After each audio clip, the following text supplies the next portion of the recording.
Students, exam में लागत से रिलेटेड एक क्वेश्चन पूछा जाता है कि निम्न तालिका को पूर्ण करें।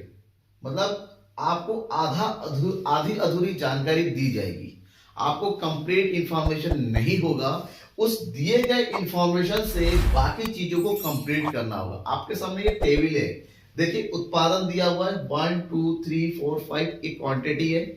औसत लागत यानी कि एवरेज कॉस्ट एसी गिवन है, मतलब एक ही यूनिट का, बाकी सब खाली है।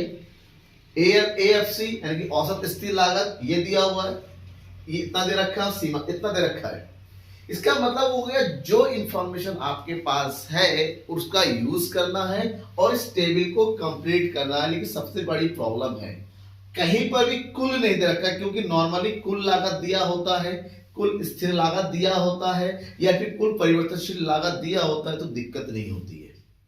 बाकी इंफॉर्मेशन हम कैलकुलेट कर सकते हैं, लेकिन यहाँ पर वही नहीं है। यहाँ पर तो औसत लागत दे रखा है, औसत लागत, औसत स्थिर लागत, औसत परिवर्तनशील लागत। कैलकुलेट किसको करे, क्योंकि सीमांत लागत तो ना ही स्थिर लागत से आता है, ना औसत परिवर्तनशील लागत आता है, ना ही औसत लागत से निकल के आता है। सीमांत लागत की कैलकुलेट कर सकते हैं कुल लागत से या फिर कुल परिवर्तनशील लागत से। तो करे क्या, एक ही स्टेप है कि जो भी इंफॉर्मेशन दे रखा है उस इंफॉर्मेशन से आप कुल लागत निकाल लीजिए, कुल परिवर्तनशील लागत निकाल लीजिए और कुल स्थिर लागत निकाल लीजिए। अगर ये तीनों निकाल लेते हैं तो ये सब फिल करना इजी हो जाता है। तो सबसे पहले जो भी इंफॉर्मेशन है उस इंफॉर्मेशन को यूज करते हुए आप कुल लागत, कुल परिवर्तनशील लागत और कुल स्थिर लागत यानी कि टीएफसी, सॉरी टी भी लिख दिया मैंने, टीएफसी की कैलकुलेशन कीजिए। कैसे करेंगे देखिए, सबसे पहले हम आते हैं औसत लागत 100 है। नॉर्मली जब औसत लागत दे रखा होता है तो टीसी निकालने का फार्मूला होता है औसत लागत मल्टीप्लाई बाय क्यू। दोनों को मल्टीप्लाई करेंगे टीसी आ जाएगा। तो एसी दे रखे 100 मल्टीप्लाई बाय 1 कितना आ जाएगा 100, यानी कि पहले यूनिट का हमारा टीसी कितना हो जाएगा 100। क्लियर, आ गया। स्टेप टू स्टेप करना, कंफ्यूजन होता है तो जरूर कमेंट बॉक्स में बताइएगा। अब दूसरे यूनिट में हमारे पास केवल क्या दिया हुआ है, सीमांत लागत। अगर आपके पास सीमांत लागत दिया हुआ है तो कुल लागत निकालने का फार्मूला होता है आपके पास समेशन एमसी। जिस यूनिट का टीसी दे रखा है उसके ठीक अगले वाले एमसी में ऐड कर दीजिए, टीसी आ जाएगा। मतलब 100 में 36 को ऐड कर देंगे तो ये हो जाएगा 136। ठीक है, आगे अगले वाले में थर्ड यूनिट में क्या दिया हुआ है, औसत परिवर्तनशील लागत एबीसी।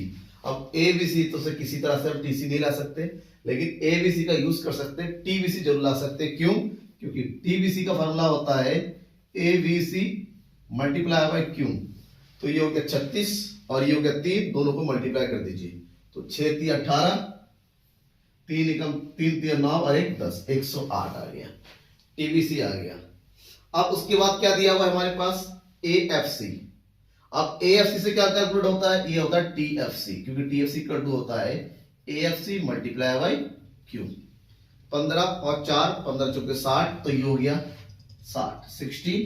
फिर हो गया 12 पंजे 60, तो ये हो गया 60। अब एक चीज आपने दिन नोटिस किया, जो टीएफसी होता है कुल स्थिर लागत हर यूनिट में सेम होता है, यानी कि ये 60 है, ये 60 है, तो यहां पर भी 60 होगा, यहां पर भी 60 होगा, यहां पर भी 60 होगा। ठीक है ना, कुल स्थिर लागत आ गया। अगर कुल स्थिर लागत आ गया इसका मतलब ये हुआ कि आप जो है औसत स्थिर लागत भी कैलकुलेट कर सकते हैं। कैसे, 1 से 60 को डिवाइड कीजिए, क्यों, इसी का उल्टा होता है। अगर आपके पास टीएफसी होता है, टीएफसी को क्यू से डिवाइड कीजिए तो एएफसी आ जाएगा। टीएफसी निकाल लिया, अब एएफसी निकाल लीजिए, कितना आ जाएगा, ये हो जाएगा आपका यहाँ पर 60। ठीक है ना, दूसरे यूनिट में 2 से डिवाइड कीजिए, ये हो गया 30। तीसरे पे 3 से डिवाइड कीजिए तो कितना आ जाएगा 20। ठीक है ना, 20 दिया 60, एक कंप्लीट हो गया, हो गया। देखिए अब दूसरी बात, अब बात करते हैं यहां पर क्या दिया हुआ, देखिए टीएफसी और टीबीसी दोनों दे रखा है, तो यहां पर फार्मूला होता है TC equal to TFC plus TBC. दोनों को प्लस कर देते हैं तो आ जाएगा, दोनों को जोड़ दीजिए, ये आ जाएगा आपका 168 168 आ गया। अब ये भी चाहिए क्योंकि इसके बिना बाकी कंप्लीट नहीं हो सकता, तो कैसे आ जाएगा, 36 और इसमें ऐड कर दीजिए दोनों को, तो ये हो जाएगा 8 और 6 14, 9 और 1 10, और ये हो गया 204, 204 और 41 ऐड दीजिए, 4 और 1 5, ये हो गया 4, ये हो गया 245। टीसी आ गया। जब टीसी आ गया तो एसी निकाल सकते हैं, क्यों? क्योंकि AC का फार्मूला होता है AC equal to TC divided by Q। निकाल लीजिए कैसे होगा। 136 को 2 से भाग कीजिए, कितना हो गया?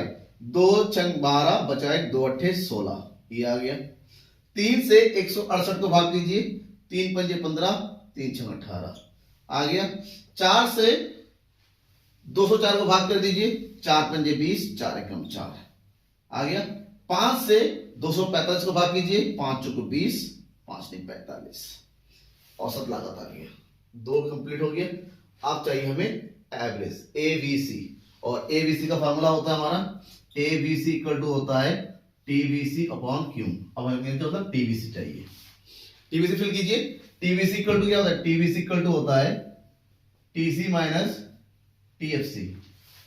ठीक है, तो 100 में से 60 माइनस किया, 40, 136 में 60 माइनस किएंगे, 6 13 में से 6 गया 7, 204 में 60 माइनस किया 4, ये हो गया आपका कितना? 20 में से 6 गया कितना हो गया? 10 में से 6 गया 4, ये हो गया 144। ठीक है, और 245 में 60 को माइनस कीजिए 5, 14 में से 6 गया 8, ये हो गया 185। TBC आ गया। कैलकुलेशन में देखिए कोई भी डाउट है तो कमेंट बॉक्स में कैलकुलेशन गलत किया एक बार देख लीजिए, मैं भी इंसान हूं, गलती हो सकती है। तो TBC को डिवाइड कीजिए आप इससे, तो ये हो गया फर्स्ट दिया हुआ है। सेकंड 76 को 2 से डिवाइड करना है, 76 को 2 से डिवाइड करना कितना आ गया? 2 तिया 6 बचेगा 1, 2 अट्ठे 16 आ गया। 144 को 4 से भाग कीजिए, 4 तिया 12 बचेगा 2, 4 सिंह 24, 36 आ गया। ठीक है ना। और नेक्स्ट 5 से 150 से भाग कीजिए, 5 तिया 15 बचेगा कितना? 3 5 7 35, ये हो गया। राइट, ये कंप्लीट हो गया, पूरा टेबल हो गया। हमें चाहिए इतना, हमें वो निकालना जरूरी रहेगा। ये क्वेश्चन बेसिकली एग्जाम में 4 मार्क्स में आता है। उत्तराखंड बोर्ड के स्टूडेंट को बहुत ज्यादा पूछा जाता है, यूपी बोर्ड में भी आता है, और हाँ मध्य प्रदेश बोर्ड, राजस्थान बोर्ड में भी ये टेबल फिल करना आता है। बहुत इंपॉर्टेंट है, ज्यादा से ज्यादा शेयर कीजिए दोस्तों के बीच में। ठीक है ना। और कोई भी कंफ्यूजन है बिल्कुल जरूर पूछिएगा। थैंक यू एवरीवन, शेयर करते रहिए।